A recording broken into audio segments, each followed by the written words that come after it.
میں نے ہنستے ہوئے کاغذ پر اپنا نمبر لکھ کر اسے دے دیا۔ اتنے میں باہر سے گاڑی رکنے کی آواز سنائی دی اور میں باہر کی جانب چل پڑا۔ وہاں ایمبولینس کھڑی تھی، میں اس میں سوار ہو گیا۔ شہزاد نے ایمبولینس چلا دی۔ اب میں ایک بار پھر پنڈی کی جانب عازم سفر تھا۔ میں نے راستے میں شہزاد کی خاموشی توڑنے کے لیے پوچھا، اور سناؤ بھائی، تمہاری شادی کو کتنے دن ہوئے؟ جی 7 مہینے ہو گئے۔ والدین کہاں ہیں؟ میرا گھر چترال میں ہے، یہاں نوکری کے لیے آیا تھا کہ نسیم سے محبت ہو گئی اور پھر ہم نے شادی کر لی۔ کیا وہ بھی چترالی ہے؟ جی نہیں، وہ پنجاب کی ہے، اس کی یہاں پوسٹنگ ہوئی ہے۔ باتوں کے درمیان راستہ طے ہوتا جا رہا تھا۔ جس اسپیڈ سے ہم آگے بڑھ رہے تھے مجھے ایسا لگ رہا تھا کہ ہم بس پوپھٹنے تک پنڈی پہنچ جائیں گے۔ آگے کوئی چھوٹی سی بستی تھی اس لیے وہاں روشنی نظر آ رہی تھی۔ تبھی شہزاد بولا، سر اگر آپ کہیں تو میں سامنے والے ہوٹل پہ رک جاؤں، چائے پی کر آگے پڑھتے ہیں، دراصل مجھے نیند ستا رہی ہے۔ ہاں ہاں کیوں نہیں، میں نے تائید کر دی۔ سوچا اس بہانے علاقے کا جائزہ بھی لے لوں گا، اگر کوئی پیچھا کر رہا ہوگا تو پتہ چل جائے گا، کیونکہ اس پر خالی گاڑیاں آ کر رکتی ہوں گی۔ اس نے کچھ آگے جانے کے بعد ایک ڈھابے پر گاڑی روک دی۔ اس ہوٹل پر اکا دکا گاڑیاں کھڑی تو تھیں لیکن جاگتا ہوا کوئی نہ تھا۔ اس نے گاڑی روکتے ہارن بجا دیا۔ شاید یہ ہارن کی آواز کا اثر تھا کہ ایک بندہ جن کی طرح نمودار ہوا۔ اس نے آتے کچھ پوچھا۔ سوال چترالی میں تھا اس لیے میں سمجھ نہ سکا، لیکن شہزاد نے فوراً جواب دیا۔ وہ آرڈر سنتے ہی واپس چلا گیا۔ وہاں سب خیریت رہی اور چائے پی کر ہم دوبارہ اپنے سفر پر روانہ ہو گئے۔ پنڈی قریب آتا جا رہا تھا۔ شہزاد نے کہا، 0 مائل قریب آ رہا ہے، یہاں سے کس طرف مڑنا ہے؟ تم مجھے بس وہیں اتار دینا، میرے دوست وہاں موجود ہوں گے یا پھر آتے ہوں گے، اس لیے کہ وہیں پر ان سے ملنے کی بات ہوئی ہے۔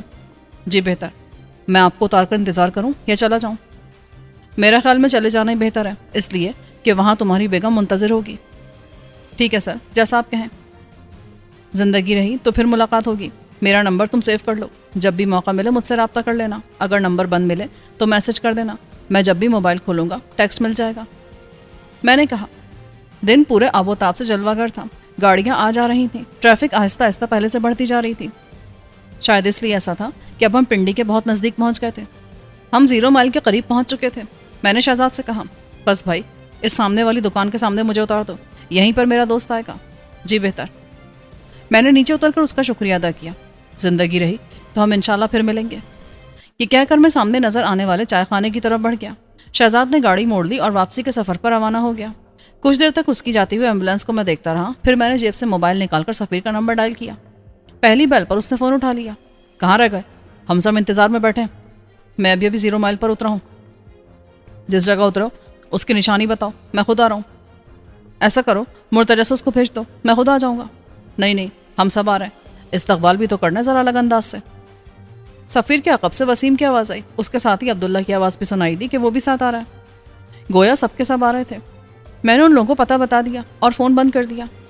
اچانک موبائل کی بیل پھر سے بجی۔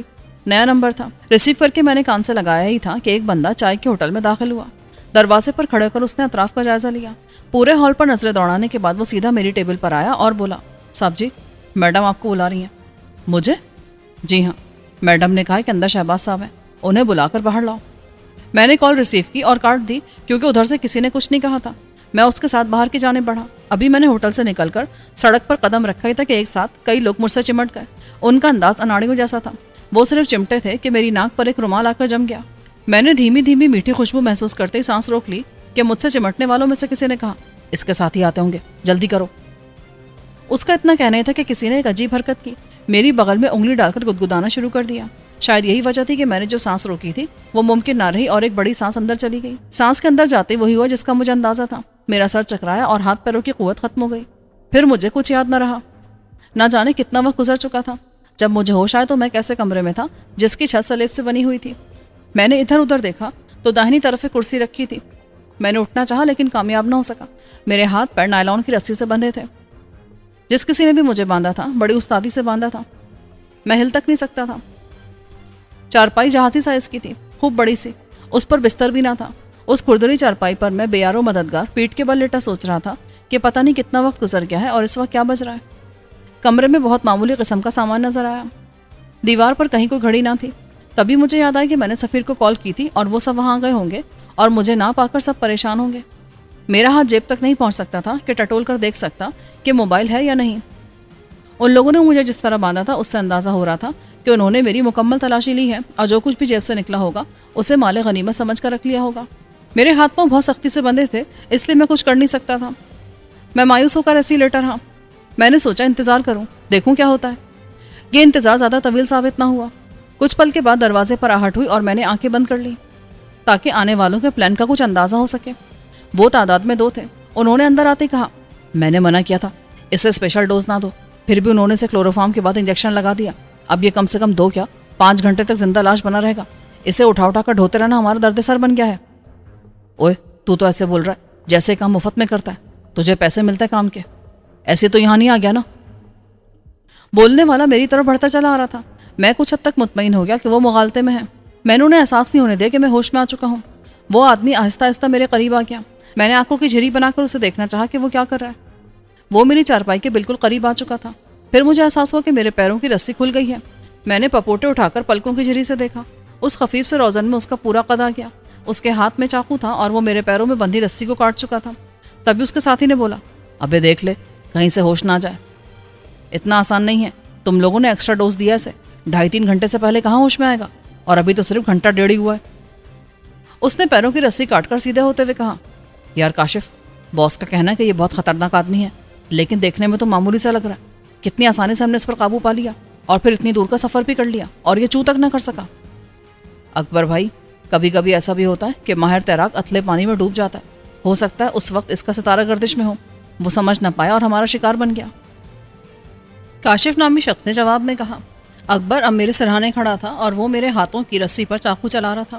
میرے ہاتھ آزاد ہو گئے، لیکن میں نے کسی قسم کا کوئی ایسا اشارہ نہیں دیا کہ وہ سمجھتا کہ میں ہوش میں آ چکا ہوں۔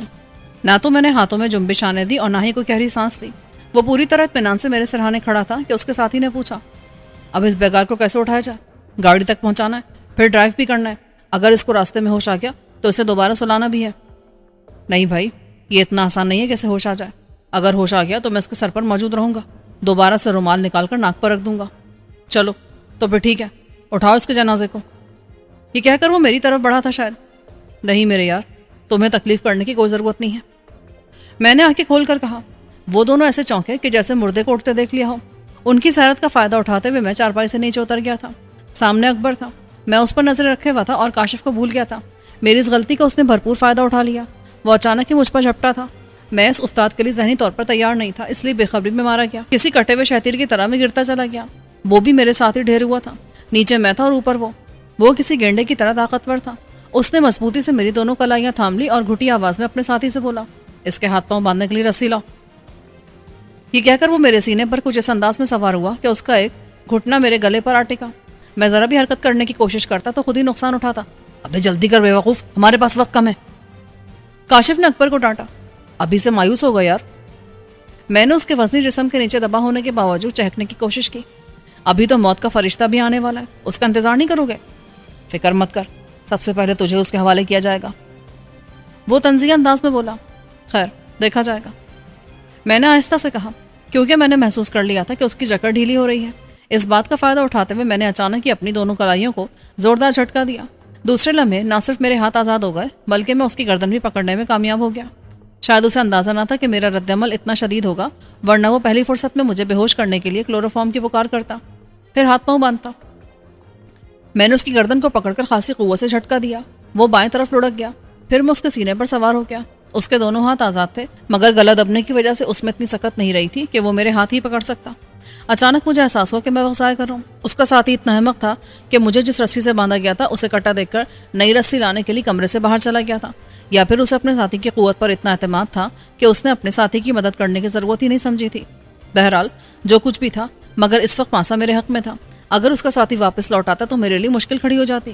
یہی سوچ کر میں نے اپنے شکار کی گردن چھوڑ دی اور اس کی کنپٹی پر اچانک ہی پوری قوت سے گھونسا دے مارا۔ ایک ہی گھونسا کافی ثابت ہوا اور اس کی گردن ڈھلک گئی۔ میں نے دیکھنے کی ضرورت محسوس نہ کی کہ وہ زندہ ہے یا مر گیا ہے یا صرف بے ہوش ہوا ہے۔ تبھی عقب میں آہٹ ہوئی۔ میں چیتے کی سی پھرتی سے مڑا اور دروازے کے بیچ میں اکبر کو کھڑے دیکھا۔ وہ حیرت سے منہ پھاڑے مجھے تک رہا تھا۔ میں نے اسے مزید حیران ہونے کا موقع نہیں دیا اور اچھل کر اس کے سر پر پہنچ گیا اور اسے اس طرح دبوچ لیا جیسے باز کبوتر کو دبوچ لیتا ہے۔ اس اچانک افتاد پر وہ گھبرا گیا۔ اس کے منہ سے لایانی آوازیں نکلنے لگی مگر اس نے کوئی مزاحمت نہ کی۔ میں نے ایک بار پھر اس کے سر پر اپنے سر سے وار کیا اور غراتے ہوئے کہا، میں جکڑ ڈھیلی کر رہا ہوں، خبردار اگر چالاکی دکھانے کی کوشش کی نا تو انجام بہت برا ہوگا۔ سیدھے جا کر دیوار کی طرف منہ کر کے کھڑے ہو جاؤ۔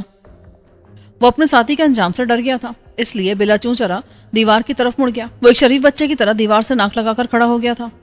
میں نے اس سے پوچھا، تم لوگوں نے مجھے پہچانا کیسے تھا؟ ہمیں بتایا گیا تھا کہ شہباز نامی شخص کو اغوا کرنا ہے. پہچان کے لیے آپ کا نمبر دیا گیا تھا. ہوٹل پہنچ کر ہم نے مس کال دی. آپ کو فون اٹھاتے ہی پہچان لیا گیا. مزید تحقیق کی ضرورت نہیں تھی, اس لیے باہر بلا لیا. میں نے پہلے اس کی تلاشی لی اور پھر اس کی لائی ہوئی رسی سے اس کے ہاتھ پاؤں باندھے اور اسے فرش پر گرا دیا. پھر میں نے کاشف کی تلاشی لی اور اس کے ہاتھ پیر بھی باندھ دیے. ابھی میں اس کام سے فرصت پا کر اٹھ ہی رہا تھا کہ اچانک کسی نے عقب سے مجھ پر چھلانگ لگائی اور میری گردن کو دبوچ لیا. اس کی جکڑ ایسی تھی کہ میں چاہ کر بھی اپنی گردن موڑ نہیں پا رہا تھا. وہ نہ صرف بہت طاقتور تھا بلکہ اس کے ہاتھ بھی بہت مضبوط تھے. وہ لمحہ بہ لمحہ اپنی گرفت بڑھا رہا تھا. میں سمجھ گیا کہ اگر میں نے گردن چھڑانے کے لیے جھٹکا دیا تو گردن کا منکا ٹوٹ جائے گا. میں نے کوہنی سے اس کے پیٹ پر وار کرنے کے لیے کوہنی موڑنی چاہی, لیکن اس میں بھی کامیابی نہ ہوئی. وہ اس انداز سے کھڑا تھا کہ اس کا جسم میری کوہنی سے دور تھا. میری سانسیں گھٹنے لگی, کانوں میں سائیں سائیں سی ہونے لگی. مجھے لگ رہا تھا کہ اگر وہ اسی طرح میری گردن دباتا رہا تو میں بے ہوش ہو کر گر جاؤں گا. تبھی میرے ذہن میں خیال آیا اور میں نے اپنے جسم کو ڈھیلا چھوڑا اور لہرا کر گرنے کی اداکاری کی. مجھے گرتا دیکھ کر اس نے میری گردن چھوڑ دی مگر مجھے سنبھالا نہیں. میں پہلو کے بل گرا تھا. اس کے باوجود میری کمر میں خاصی چوٹ آئی تھی. گردن آزاد ہوتی میری توانائی تیزی سے بحال ہونے لگی. حملہ بھی گہری گہری سانسیں لے رہا تھا.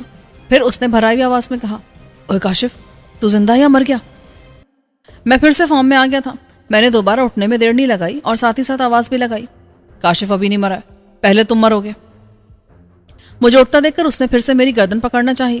میں نے پھرتی سے قلع بازی کھائی اور دور چلا گیا. پھر اسپرنگ کی طرح اچھال بھری اور اٹھ کھڑا ہوا. تم بار بار میری گردن نہیں پکڑ سکتے. میں نے اسے چڑھاتے ہوئے کہا, تیری گردن تو میں ایسی مروڑوں گا کہ تو دوسری سانس بھی نہیں لے سکے گا. اس نے دونوں ہاتھ آگے کر کے چھلانگ لگائی. میں نے بچنے کی ذرا بھی کوشش نہ کی اور آگے بڑھ کر اس کی کلائی کو پکڑنے کی کوشش کی. پہلی کوشش کامیاب ٹھہری اور اس کی دونوں کلائیاں میری گرفت میں آ گئیں. خود کو سرما سمجھنا آسان ہوتا ہے مسٹر, لیکن ثابت کرنا مشکل ہے. تو میرا کچھ نہیں بگاڑ سکتا اور نہ ہی یہاں سے نکل سکتا ہے. اس نے اپنے کرب کو چھپاتے ہوئے کہا کہ میں نے جھٹکے سے اسے گرا دیا. پھر اس کے ہاتھ پر اپنا پاؤں رکھ دیا. تمہیں یہاں کس نے بھیجا ہے؟ کس کے کہنے پر تم نے مجھے اغوا کیا تھا؟ کسی نے بھی نہیں کہا. میں نے سب کچھ اپنی مرضی سے کیا ہے. یہ شوق ہے میرا, یہی دھندا ہے. لوگوں کو اغوا کرتا ہوں پھر تاوان طلب کرتا ہوں. لگتا بھی تم میں دم خم باقی ہے. میرا انداز طنزیہ تھا. میں نے اس کے پیروں پر زور ڈال کر کہا, میں ابھی ساری اکڑفو نکال دوں گا. جلدی سے حقیقت بک دو, کس کے کہنے پر تم نے مجھے اغوا کیا تھا؟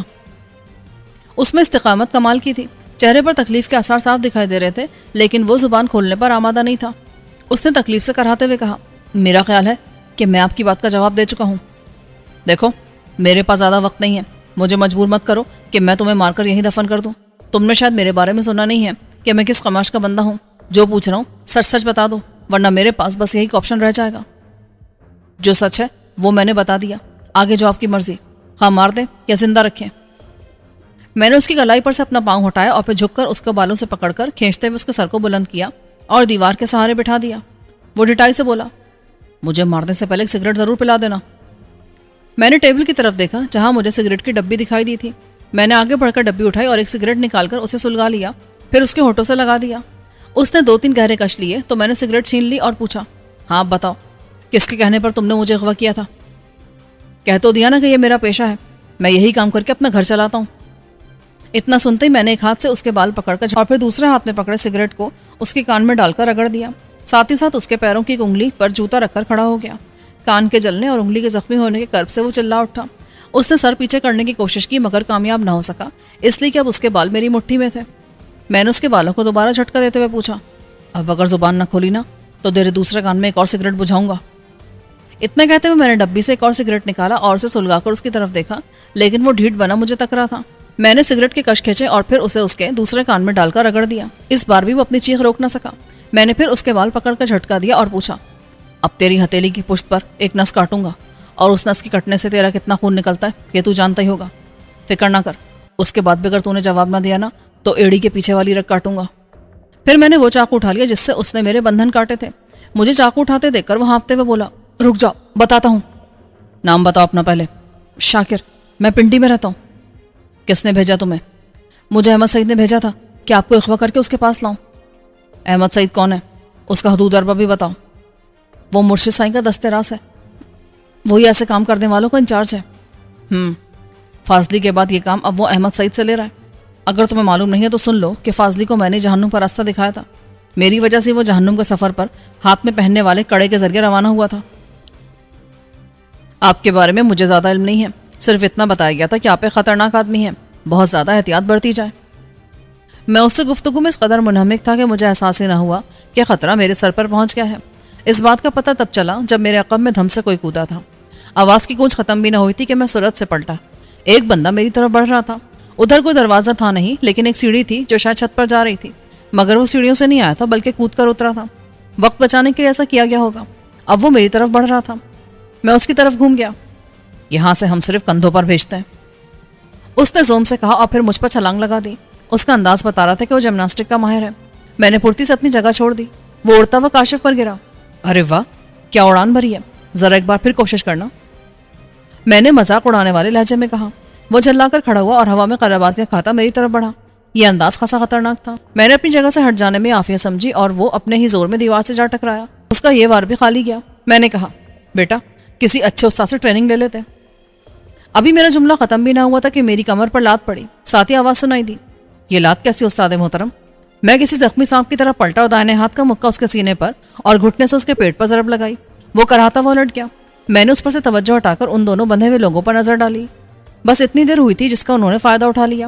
اگر ذرا سی اور دیر ہو جاتی تو وہ مجھے چاروں خانے چت کر دیتا۔ وہ ہوا میں اپنے جسم کو گردش دیتا میری طرف آیا تھا۔ میں برقی صورت سے داہنی طرف ہٹ گیا۔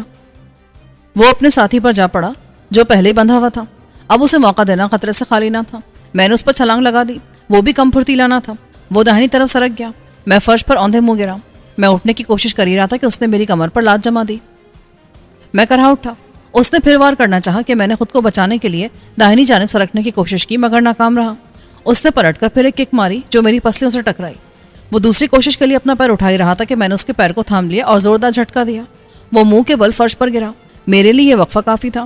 میں پھرتی سے اٹھ گیا۔ اب بازی میرے ہاتھ میں تھی۔ میں نے اس کی دھنائی شروع کر دی۔ دیکھتے ہی دیکھتے وہ لہو لہان ہو گیا۔ میں نے آخری راؤنڈ شروع کرنے کی تیاری کر لی۔ میرا آخری راؤنڈ کھڑی ہتھیلی کا وار تھا۔ اس کے بعد وہ دنیا مافیا سے بے خبر ہو جاتا، مگر اس کی قسمت خراب تھی۔ اس نے اسپرنگ کی طرح اچھال بھری اور کھڑا ہو گیا۔ اس کے ساتھ ہی ساتھ اس نے مجھ پر چھلانگ لگائی۔ میں تو پہلے ہی ہوشیار تھا۔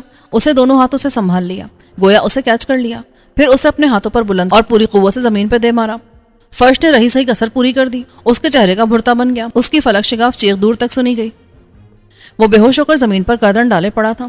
میں نے اس پر ایک نظر ڈالی اور پھر سوال جواب کرنے کے لیے شاکر کے قریب چلا گیا۔ وہ اب بھی بے دم سا بیٹھا تھا۔ اس کے کان کی کیا حالت ہوگی مجھے اندازہ تھا۔ میں نے پوچھا، یہ احمد سعید کہاں ملے گا؟ وہ دوبارہ سے خانقاہ بنوا رہا ہے، اس لیے دن رات وہیں رہتا ہے۔ میرا موبائل کس کے پاس ہے؟ اکبر کے پاس۔ اکبر کیا سچ بول رہا ہے؟ اکبر نے سر ہلا کر ہاں کہا تو میں اس کی طرف بڑھتا چلا گیا اور اس کی جیب کی تلاشی لی۔ ایک بار پہلے بھی تلاشی لے چکا تھا، دوبارہ لیا تو بھی موبائل نہ ملا۔ میں نے اس سے پوچھا، موبائل کہاں ہے؟ میری بنیان میں پھنسا ہوا ہے۔ میں نے اس کے گریبان میں ہاتھ ڈالا اور موبائل اس کے پیٹ پر تھا۔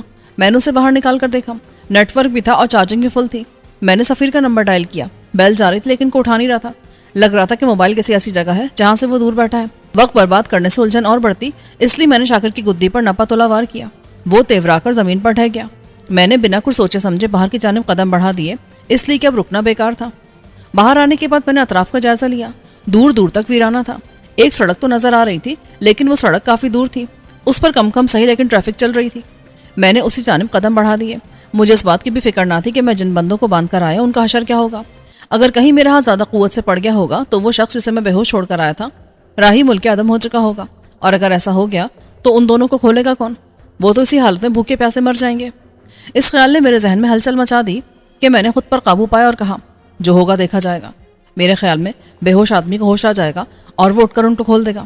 مجھے اپنی سوچنی چاہیے۔ اگر ان کو موقع مل جاتا تو وہ مجھے مار دیتے، اور پھر میں ان سے ہمدردی کیوں کروں؟ اس لیے کہ دشمن پھر دشمن ہے۔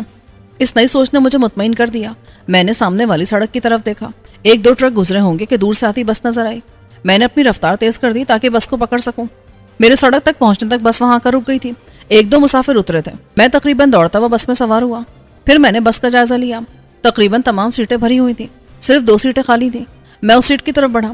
کنڈکٹر نے بیٹھنے سے پہلے کرایہ مانگ لیا۔ تب مجھے خیال ہے کہ میرے پاس تو ان لوگوں نے رقم نامی کوئی چیز ہی نہیں چھوڑی تھی۔ پھر بھی جیب میں ایسے ہاتھ ڈالا جیسے کرایہ نکال رہا ہوں۔ میں اس وقت کو ایسی ترکیب سوچ رہا تھا جس سے میں کنڈکٹر کو مطمئن کر سکوں۔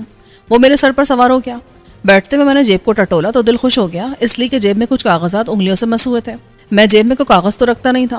ہوٹل سے نکلتے وقت بیرے کو 100 کا نوٹ دیا تھا، اسی کا کھلا ہوگا۔ یہی سوچ کر میں نے ہاتھ باہر نکالا تو میرا اندازہ صحیح نکلا۔ ان لوگوں نے میرا پرس تو نکال لیا تھا لیکن 70-80 روپے جو بیرے نے واپس دیے تھے چھوڑ دیے تھے۔ جب موٹی رقم ہاتھ آتی ہے تو چھوٹے چھوٹے نوٹ نظر انداز ہو جاتے ہیں. میرے ساتھ بھی یہی ہوا تھا، جس نے مجھے کنڈکٹر کی گالیاں سننے سے بچا لیا. میں نے رقم باہر نکالی اور پوچھا بس کہاں تک جائے گی. اپنا سوال میں نے انگریزی میں کیا تھا، اس لیے کہ بس میں ایک انگریز جوڑے کو بیٹھے دیکھ لیا تھا. وہ جوڑا اینو سیٹ کے پیچھے بیٹھا تھا جہاں میں بیٹھا تھا. کنڈکٹر نے صرف اتنا کہا، پنڈی. شاید اس نے مجھے بھی غیر ملکی سمجھا تھا. میں نے 50 کا نوٹ اس کی طرف بڑھایا اور بولا، ہو جائے گا. 20 مور. کنڈکٹر نے کہا. میں نے 20 کا آخری نوٹ بھی نکال کر اسے دے دیا. وہ آگے بڑھ گیا لیکن انگریز جوڑا میری طرف متوجہ ہو چکا تھا. مرد نے مجھ سے پوچھا، کہاں سے آ رہے ہو؟ میں نے جواب دینے کے بجائے سوال کر دیا کہ وہ کہاں سے آ رہا ہے. اس شخص نے جواب دیا، مری. مجھے خوشی ہوئی کہ میں اسی راستے پر ہوں جس پر چلا تھا. اب میں کھڑکی سے باہر دیکھ کر اندازہ لگانا چاہ رہا تھا کہ ہم کہاں پر ہیں، لیکن سمجھ نہیں آ رہا تھا کہ یہ کون سی سڑک ہے، اس لیے کہ جو چھوٹی چھوٹی آبادیاں آئیں اور وہ گزر گئیں ان سے پہچان نہیں ہو پائی تھی. تبھی میری نظر سڑک پر بہت دور آگے کی طرف گئی اور میں چونک گیا، اس لیے کہ سڑک پر پولیس کی کئی گاڑیاں کھڑی تھیں. سڑک کو بیریئر لگا کر بند کر دیا گیا تھا، جو اس بات کی نشانی تھی کہ چیکنگ ہو رہی ہے. 2-3 گاڑیاں قطار میں بھی کھڑی تھیں. میں کھڑکی سے باہر دیکھنے میں مگن تھا کہ مجھے احساس ہوا جیسے میری سیٹ کی پچھلی طرف کوئی چیز نیچے کی طرف سرکی ہو. میں نے عادت کے مطابق فوراً احساس کی قوت سے پہلے اسے محسوس کرنے کی کوشش کی کہ کیا چیز ہے، اور میں نے محسوس کر لیا کہ وہ کوئی پیکٹ نما چیز تھی. میں کچھ آگے کی جانب پھسک گیا کیونکہ احساس ہو گیا تھا کہ وہ چیز میری سیٹ کے کور میں داخل ہوئی ہے. کچھ توقف کے بعد میں نے غیر محسوس انداز میں پیچھے کی طرف دیکھا. سیٹ کا کور کچھ اٹھا ہوا تھا. میں سمجھ گیا کہ کسی نے پیچھے سے کچھ داخل کیا ہے. میرے پیچھے وہ غیر ملکی جوڑا تھا. ایسا کیا اندر رکھا گیا ہے یہ دیکھنا ضروری تھا، لیکن میں کسی کو محسوس کرنے نہیں دینا چاہتا تھا. بس آگے کی طرف بھاگ رہی تھی. میں اپنے دائیں ہاتھ کو نیچے سے پیچھے کی جانب لے گیا اور اس پیکٹ کو ٹٹولا. وہ اب بالکل نیچے آ چکا تھا. ابھی میں اس پیکٹ کو ٹٹول ہی رہا تھا کہ بس رک گئی اور دونوں دروازے سے ایک ایک پولیس والا اوپر آ گئے. انہوں نے بس کے اندر آتے مسافروں کا جائزہ لینا شروع کیا. پھر وہ تیر کی طرح میری طرف بڑھے. میں حیرت میں آ گیا کہ وہ میری طرف کیوں آ رہے ہیں. سامنے والے دروازے سے اندر آنے والا میرے پاس سے گزرتا ہوا اس غیر ملکی جوڑے کے پاس جا کر کھڑا ہو گیا اور پھر اس نے انہیں سامان کی تلاشی دینے کے لیے کہا.